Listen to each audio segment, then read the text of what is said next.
Hi, everybody. This is Heather Lockett with Lasting Conversations, and I have a very warm welcome for a dear heart friend of mine, Lisa Bolton. Hi, Lisa. Hi. Hi. Listen, that you are traversing literal mountaintops around the world, and you and I have been able to tap in today from your home base of California is really extraordinary, and I really appreciate your time. So thank you and welcome again. Happy to be here. Great. So one of the many reasons I really wanted to tap in for not just me, because I am sheer curiosity, but for all of us around the globe is that you are an literal global traveler. You're scaling mountain peaks. I don't know of a corner of the world you haven't seen yet, but maybe there is, and maybe you have a bucket list. So I think my first curiosity, Lisa, is whether you have, well, let's just start with, did you come from, say, corporate world, or you had a chapter of your life and now you're in a completely different chapter that has allowed you this freedom to literally go anywhere and be with the wind? Interesting question. So I'll back up a little bit and give you some background. Yes, I've been in corporate. I've been a vice president for a private company, responsible, with a team of 10, responsible for 25 countries, 25,000 employees in the human resources arena. And during COVID, we were working remotely, and I was getting more and more disconnected. And at a certain point, we mutually agreed to terminate or separate. Right. So I had this, now what do? I started my own company for human resources consulting. But what started to happen was I got more interested in traveling. And then that was in 2021, still working on doing things. So in the background, I'm doing the human resources consulting up to 7 clients at one time, 3 computers. And I had decided before I turned 60, I wanted to at least go to 60 countries. And I was somewhere in the mid 40s, almost at 50 countries. 60 so before 60. You had 60 before 60 goal. Oh my goodness.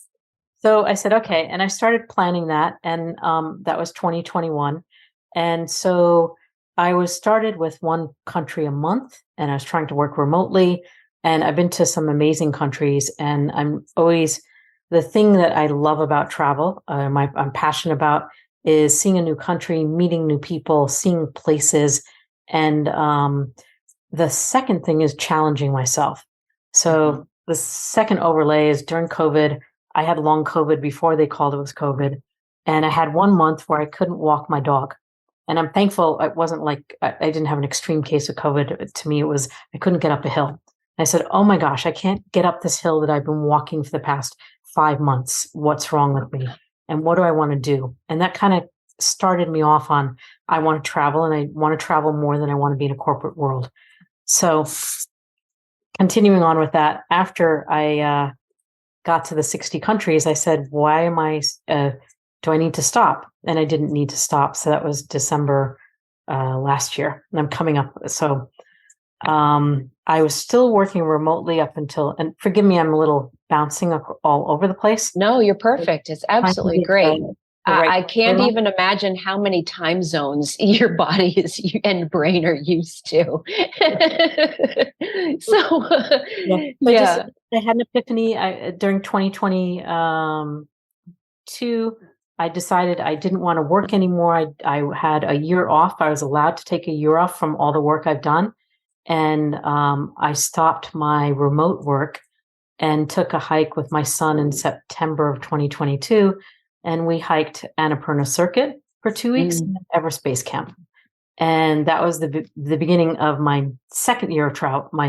What I'm just finishing is the real full year of travel. And I got home a week or two ago, and I said, where do I go next? Well, a friend of mine locally here in Florida is a travel agent, and one of the things that she said for her in her own heart, and she has simplified her home base. Had kind of tangentially, we were talking about downsizing, and I had just sold my home, and I was on a road trip, and that in her world, because travel is so important to her, her home base is affordable and simple so that she can just pack a bag and go. Also, so she has her home base, but she says, I just don't feel complete if I need to have a plane ticket to somewhere. I just need a personal itinerary to somewhere. And then that's what feeds her, that makes her happy. And then she's brilliant with her clients and customers. So I hear you in terms of, well, then what's next? And then what's next? And I also appreciate what you were saying about stretching and for me personally, what be stretching comfort zone. So let's go from here. You had COVID, and that's all very respiratory. It's all about breathing and how can one breathe and keep up that way. I myself am kind of in a bit of an asthma scenario that is winding down, but when I see your photo, so you were at Base Camp Everest. That's one of the many pinnacles of location where there's not much oxygen. This is a huge physical stretch to do it. So perhaps how did you I don't want to say overcome, but there is a certain transcending oneself to go from, wow, I really feel like crap. My body is in a certain way. I can't walk my dog up this quote simple hill. And now you're at Base Camp Everest. So walk us through that piece of it, because I find it fascinating. I think after that, I started hiking, obviously, trying to get better. It's really easy in California. I'm 2 blocks away from a trailhead. Mm-hmm. So I just started walking more and more, being part of groups that you do meetups, and you go for a 5-mile hike, you go for a 2-mile hike, you go for a 10-mile hike. And that just kept me going when I was here in the States. And now I feel uncomfortable if I'm not taking a hike for 6 miles as my exercise almost every other day. Fantastic. Yeah.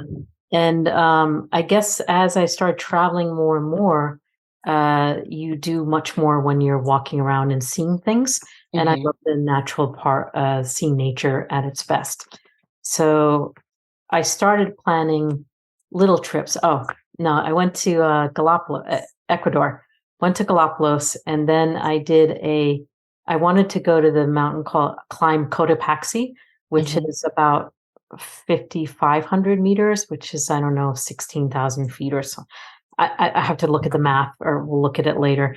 And in order to do that, I said, let me do a 3-day hike. And I did a 3-day hotel to hotel hike, or they call it hut to hut. Mm-hmm. And I started at 4,000 meters going down, and that's the Quiloto crater. And I was amazed at myself that I was able to do about 10 miles a day, and with a small little day pack, basically, because it was 300. And this is kind of rough terrain too, right? This is not exactly the simple walk in the woods. No, it's a known hike. Yeah. And you have to deal with dogs that bark at you, and cows that don't get out of the path. I think my scariest thing there was a swinging bridge. Oh, wow. And I couldn't do it. So I was like, no, I keep walking. So I went over a log with basically a wire that you held onto, and that was your handhold. And you were going over this river, not a raging river at that point, but pretty much. But I couldn't do the swinging bridge at all. And then when I got to Everest, I was doing all of the high bridges all by myself after like the 10th one. So that wasn't when you think of a challenge, I was like scared I wouldn't look down, because you think you'd fall through the cracks of the bridge. Oh my gosh, there's so much to draw from here. So with Everest, did you actually ascend up to certain parts of Everest, or are you base camp for you was the pinnacle? Base camp is like a normal hike that you do in the spring or the fall, right? And it's the beginning part of where they start to ascend. for Right. ascending Everest at the top, which is 8,000 meters. My son and I got to 5,300 meters, which is where the big rock is, and you see Everest Base Camp. But no one's there anymore in the Oh, fall. right. Oh, wow. Glacier. And your photos are extraordinary, and it does literally take us around the world when you can post them. And tell us about to traverse the world. And so much of the show is all about community and stretching boundaries and hope and joy. And there are a lot of people that can remain in fear spaces of the world sucks, or people are mean, or there's going to be a war anytime soon, or any of that. And I'm afraid. And Yeah. you are just living in the world. And share from your perspective. You've been to Thailand, and you're in villages, and you are in some ways it's easy to get to a mountain and you're by yourself.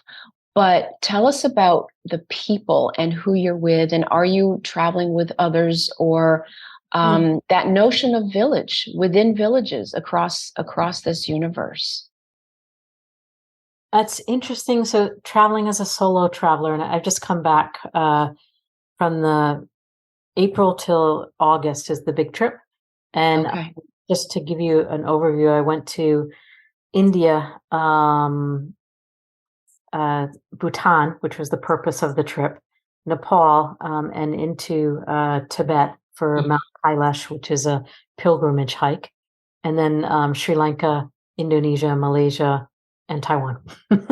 So it was almost 3 months, the longest trip. And when I link it back to community, I can do it from a couple different ways. One, the fellow travelers on the trip and who you meet with, the local people that you meet.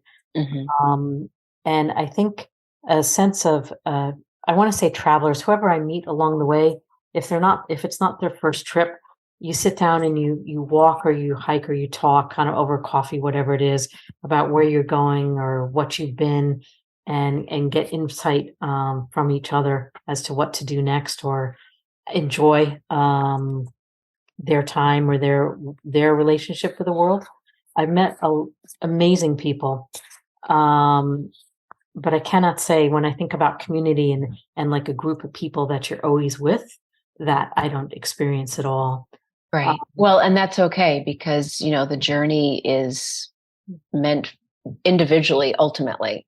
And the difference, I've always thought there is a difference between a traveler and a tourist. And you are a journeyer. You are I know that there's a better vocabulary word here, that you are of this earth plane and the waters. And you've actually scuba dived, and you've done water things, and you've mountain things, and I can't think of a thing that you haven't done. I've been Hawaii, and waterfalls and rainbows, and I'm trying to think. I actually, if you ask me places to go or thing, and Hawaii is not on the top because okay. it's so expensive compared to going to a place or similar versus to a place like Tahiti, where it's exotic, it's different.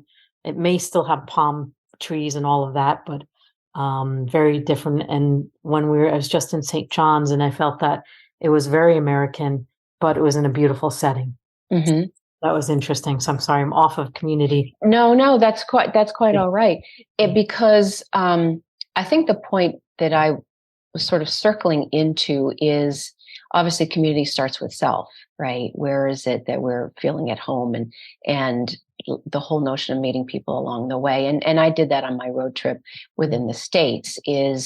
I was in many ways a witness bearer of looking at other people in their community, the local coffee shop or diner, and even people who've joined in for a conference. If I was in a bigger hotel and they're having a convention, and they're kind of scrumming around in their community. So I'm always the observer. So it's observer of self, but observer of everybody else in community. And maybe you do something similar along your paths, going through Thai villages, or going into Nepal, or into these other locations. I guess I could say what's really interesting is how inclusive people are, Hmm. and how responsive they are to a single woman traveling on her own. Whether it's the locals. I mean, in Samoa and American Samoa, they just loved me and took care of me. Oh, And just like I was just like in shock. I was eating by myself, and the owner came down and started talking with me, and I was just amazed. I was like, no, please go back. And, I'm happy eating by myself. I'm so used to it.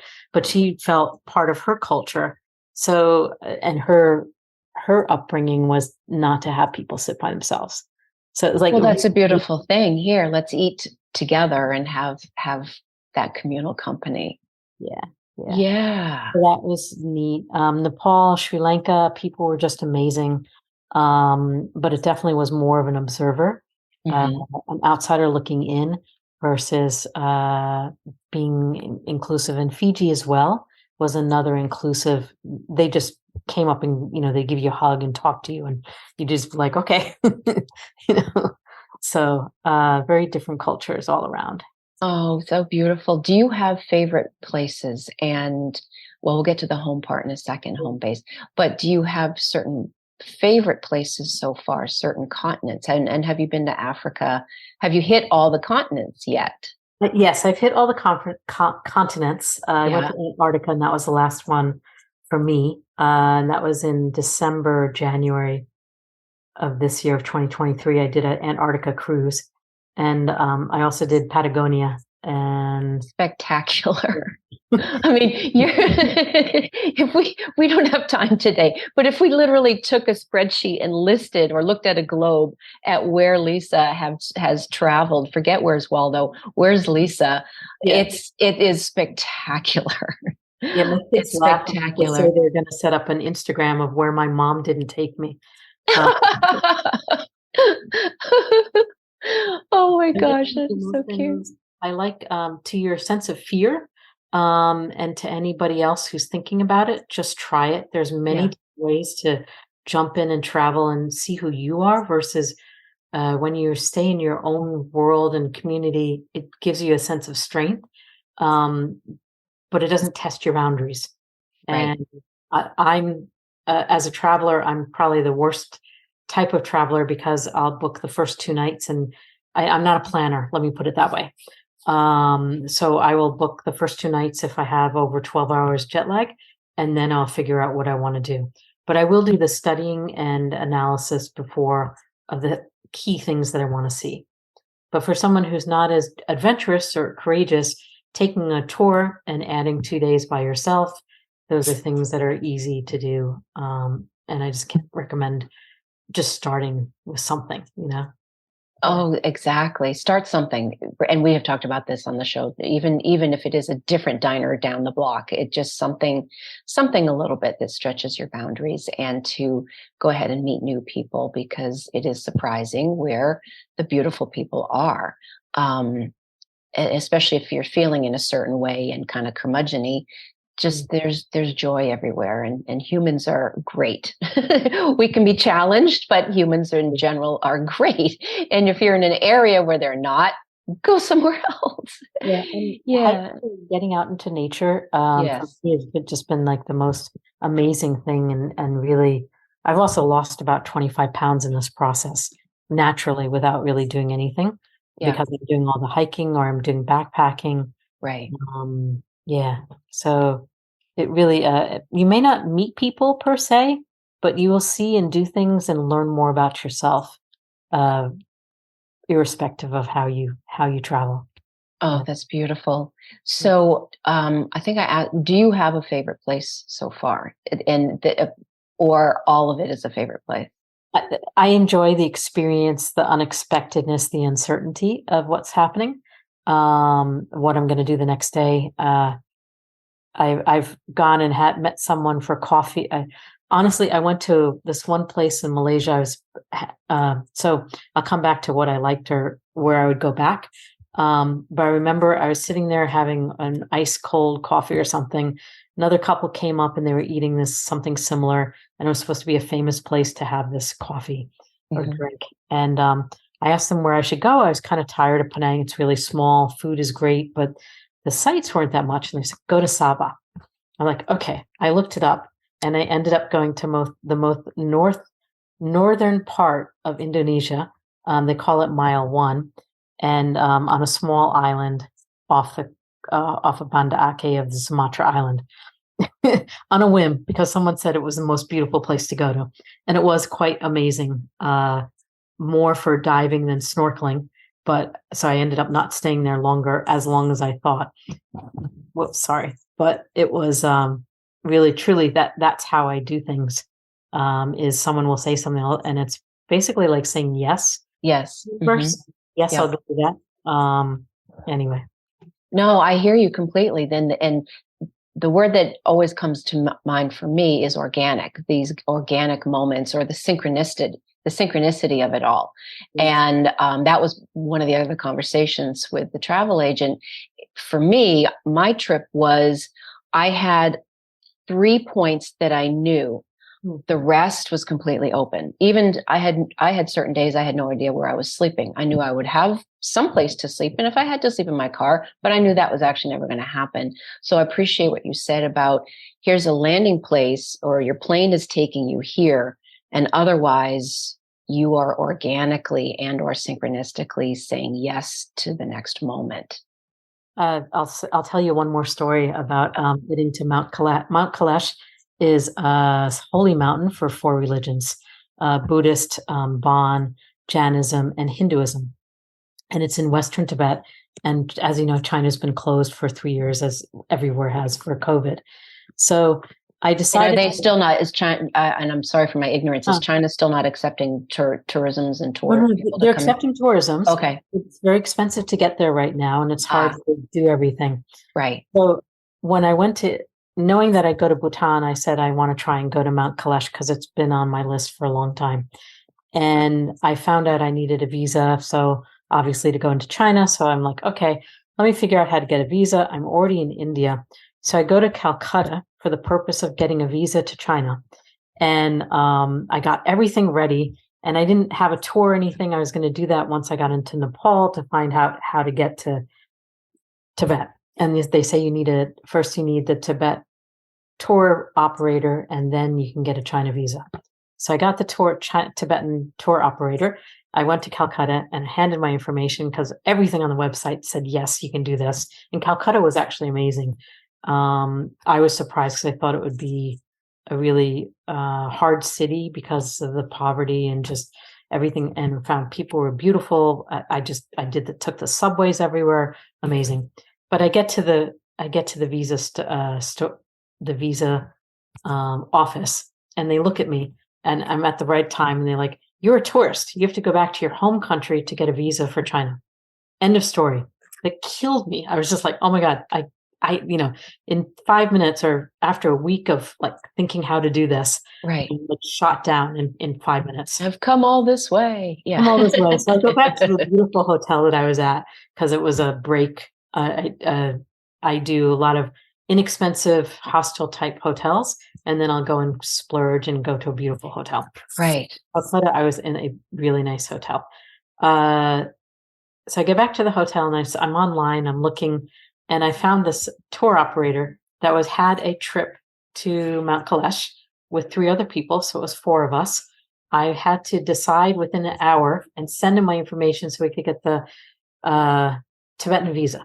Because once we got that, then we get the Chinese visa.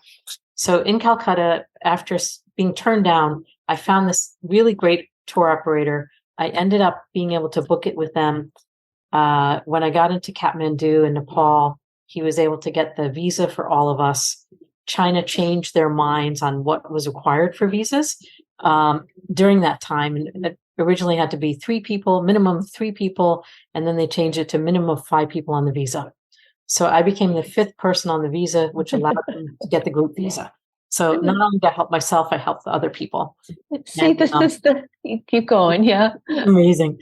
And we ended up, so then the next week we're off to Tibet, and we're taking an 8-hour drive to get to the new border because the old border got destroyed during the earthquake of 2015. I think it was. Yeah. And we're met, and it's like night and day between Nepal and Tibet. Tibet's modern, great roads, cameras everywhere, like wild wilderness. Everything you look at, you don't see people. You just see the more buffalo or the bison, whatever. What do they call the yaks? Sorry, Right. yaks. So it was just that was an amazing trip, and I was able to see Everest base camp from the Chinese side as well. Oh Which, my goodness, how special is yeah. that? But that was a Wow. take a drive, go to sleep in a tent where there are 50 other tents, and then have a full moon party while you're looking at the Chinese flag and listening to disco music blaring out or modern music, techno music blaring out at you at the middle of the night. Like it's just Oh bizarre. my gosh, you can't make this stuff up, Not truly. And that whole storyline, this is the synchronicity, but it feels almost divinely guided, and that you helped four other people plus the tour company, that you all got to go because bing, bing, bing, in just the right nano moment, there it was. Yeah, in 1 hour. In one There hour. it was. Wow. Yeah. And then we climbed out of the four of us, two of them got very sick. And then I was able to make it up to it's 5,600 meters is the top point of Mount Kailash, and you can see all the faces. Like look it up. It's actually really neat. And then I was able to do two days out of the 3-day pilgrimage, which for me was Wow. yeah. Well, and so here you were then with a little group of folks. And so did that kind of become cozy and you enjoyed that and you had your own personal time? But is this where you kind of weave in and out, maybe being traveling with some folks because you're all helping each other out, and then you're doing your solo stuff? I ended up being solo hiking because I was faster than the other woman, and she made Mhm. it. So it was really amazing. She was able to overcome her health issues and Yeah. actually get up to the top with help. But like I walked an extra 10 kilometers before they said we're going to take a car. And I was Get in the waiting. car. They had to run to find me, She was Oh my gosh. hiking away, no one around her. And I actually saw a wolf on that hike. Wow. But it was just beautiful, nomad, like nobody else around, or maybe there'll be 3 people ahead of you and 4 people behind you, but you just kind of keep going on the hike. That was actually really amazing. Oh my gosh. But back to the question that started it was, do you have a favorite country? So Yes. no, I have places I like to go back to because I've not really seen everything, or I Mhm. just enjoy being there. China, of course, I lived there for 7 years, so I'm waiting to go back, and it's like feeling like you're in a home country. So when I was in Tibet, I was really happy. I could eat Chinese food. I could speak to everybody. As everyone there now was required to speak Mandarin. And you can speak Mandarin? Mandarin, yeah. And then I love to go to Fiji because I go island hopping from there. And I won't stay on the main island. I'll go off to an island. And Fiji, you go snorkeling from the water, right from the beachfront. So, and the fish are amazing.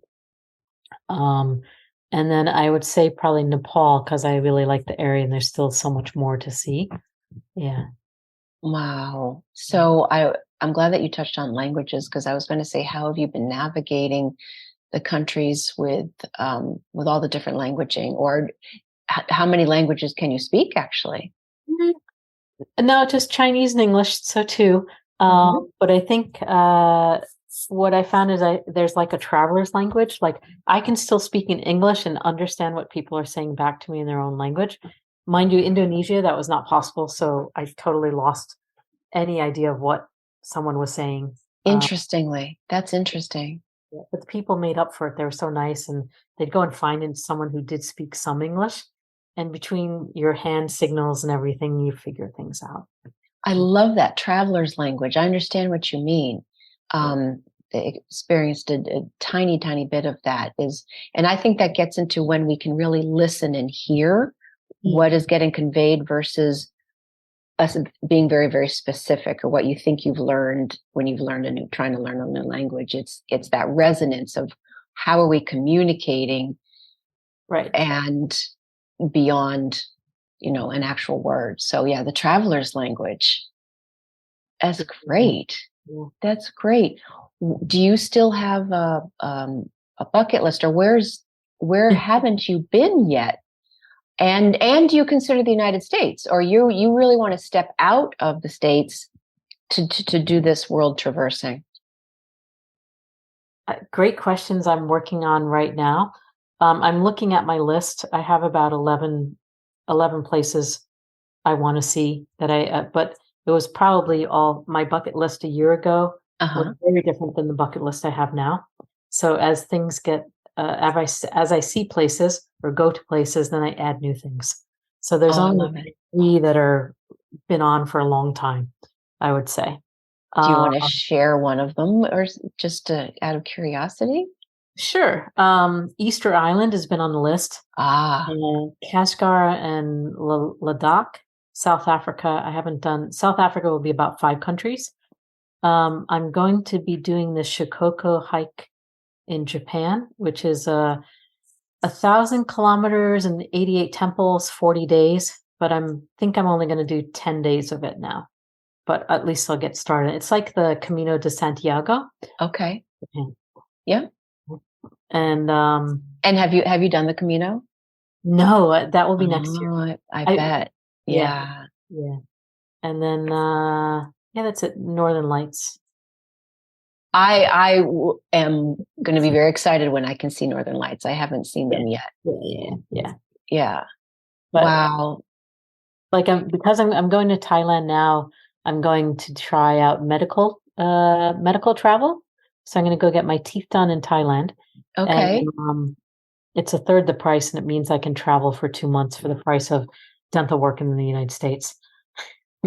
Well, Trip. there's what other kind of nuggets like that? This is, I know there are whole medical industries and different industries and things like that, but along those lines, what else are you finding for, Mm. I guess, travel, or again, being in the world in different places than most of us are used to Yeah, in our cozy zones? Or maybe that's the ultimate part of the question: is what we think is cozy is actually kind of half killing us, maybe, or financially. We know the medical strain financially is kind of wild.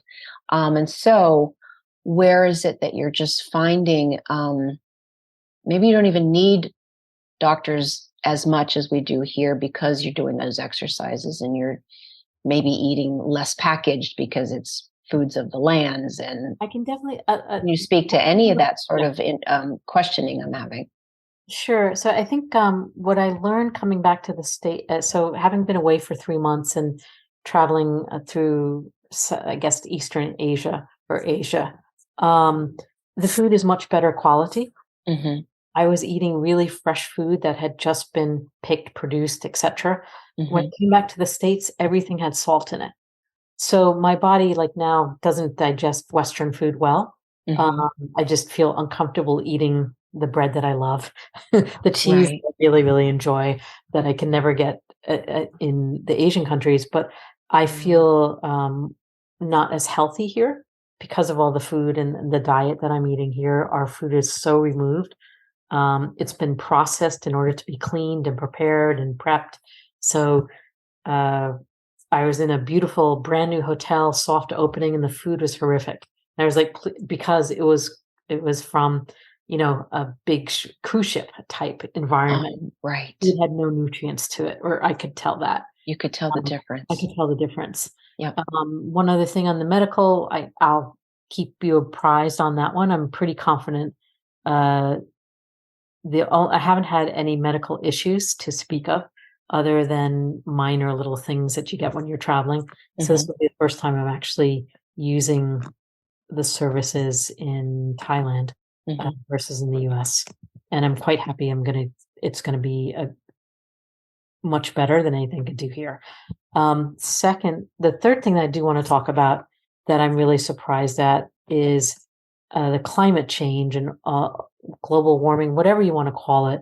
Recycling, just how that's being done around the world. Hmm. We're really, I see the destruction that we've come up with the dirty beaches because the tides are bringing in all the plastic bottles. Okay. There's islands that they'll recycle the bottles, but they don't know what to do with the bottles, so it just builds in a landfill somewhere. Yeah. So that I've been watching more and more as a global traveler because that becomes more important.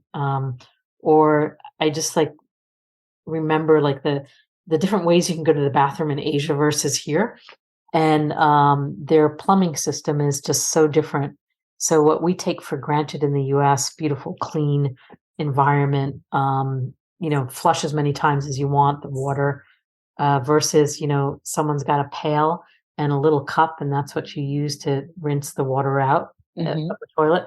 Like that to me is just shows what are some of the things that we need to be looking at in our consumption, because the rest of the world is, with global warming, most of these islands will be gone. They'll be trying. I don't know. I don't know where I'm going with that one, but I feel passionate about it that we're so privileged in America that we don't see what's going on, in the changes. Right. Now, are using the bucket and cup, is that been part of their culture, or because some water is disappearing or the usage has changed, and so their methodologies for utilizing water, plumbing, cooking waters, toileting waters have had to adapt? I want to say the second two more than the first. They've always been going to the toilet this way or using the Right, water this way, or squatty potties in Thailand and things. It's different Yeah, but in many places. now they need more toilets.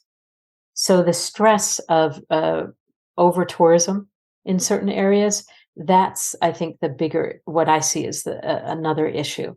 I Because was wondering about that. I'm glad you're bringing that up because it's very interesting to me, even seeing people's footages or in movies, but the notion of, oh, and now we're going to go to Machu Picchu and we're going to go to these places that are ancient yeah, and built on ancient, rubbly, tiny little roadways with these ancient bridges, or in Cairo or whatever. And the humanity of trotting in our oils and our feet and our hands, and how is that being handled? I think I heard, haven't there been some sites that have just closed? We just can't handle Oh, Fifi people. Island was closed for 5 years because the tourism just overrun at Fifi Islands in Thailand.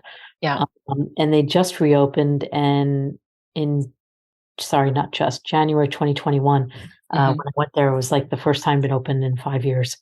And it's already crazy at a year and a half, right? I was just in Mount Rinjani, which is a straight up volcano. You go up and you see a sunrise. And there was no planning as to how many people could be up there. So everyone, the tour companies were just throwing their tents up over here. They put up their little porta toilets, which is dig a hole. Yeah. So the next group comes in the next day and they dig another hole and they set up another 5 tents. And they had 200 people trying to climb this one small path, which maybe 2 people could get across on the top of a ridge to get to the top. Oh, yeah. I ended up not doing that part of it. So then we haven't even touched on the danger factor of things like that. Well, danger of over tourism, but sure. That one to me was, some of the stuff is just shocking, like what you can do and what countries. It's not what they get away with, and I don't mean it that way. Right. In America, we have all our structures, and we're just like, you have to be careful. And then you go to these other countries where it's no man's world, and it's just no man's land where you can do whatever you want because it's the wilderness. Right. And do you need to put something in place? Indonesia was definitely feeling there needs to be more structure. Sri Lanka was amazing. Bhutan was just like out of this world. You walk through rice paddies, you don't see anybody for a day, and then you come upon the tiger nest and all these loads of people. But anyway, sorry. No, it's beautiful.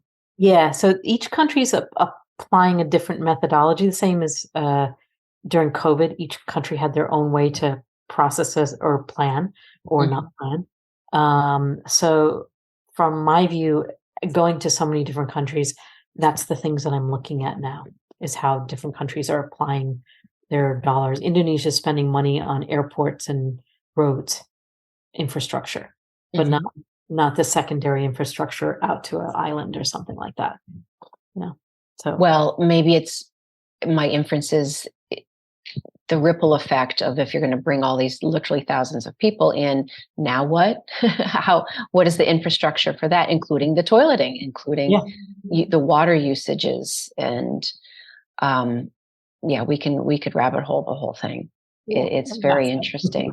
It's so right, and I have to say the whole cruise industry. So on the one hand, we humans want to be out and explore the world, but where is enough? Where maybe a ship is bigger than the entire island. I don't know. There's just something that's kind of the juxtaposition of some of these things is a little bit jarring sometimes. Yeah. So what was really neat in St. Thomas versus Vanuatu. Vanuatu gets these cruise ships from Australia. Mm-hmm. They're explaining that so I stayed on Vanuatu as opposed to be on a cruise ship. And they said that they only allowed 3,000 people off the cruise ship at a time because there was not that many inhabitants in the country. So they would be overrun 2-1 by tourists versus locals at 3,000. Yeah. So people had to fit at 3,000. Yeah. A beautiful island. And then St. John's and St. Thomas actually was quite interesting because we came off a flight and they're so used to the cruise ships coming on that they only had trucks that would fit or vans that would fit 10, 12 people. Mm-hmm. And they'll take you around as a taxi and you'd be the only 1-2 people in there. But they were so used to having thousands of people come through that's how they planned all of their, their travel or transportation. Right. It's really neat, like just mind-boggling. The whole thing is mind-boggling. And Lisa, I'm really, really enjoying this chat. Is there anything else you'd love us to just know from your heart? And I'm going to go back to home base. And I reference this because I've kind of learned this of myself. And a good friend of mine is on her way. She just moved from Florida. She's going up to Tennessee because she heard the calling, like a hum of another home. And so you have California, you have a house, you have your residency, that's a home base. Are you finding other parts of this world, maybe you mentioned it's China, that you have your heart home? We can have our physical home, but our heart home. For me, one of my big aha lessons for myself was that New England, I can hear it, I feel it in the land, that is my home. I have my residence here in Florida and I love it. But my heart home is in New England. Do you find this? Is it China? Is it other parts of the world? Or do you have heart homes a little all over the place? I have to think through that concept. I'm intrigued by it. China has always been a part of me that I'll never lose. But where it is today versus the first time I went to China was 1981. Right. So I have a relationship with China per se, and its people. So I guess I would have to say China at that point. But does it change? That's a very good point, right? Because exactly things change and evolve, and maybe it's just not the same.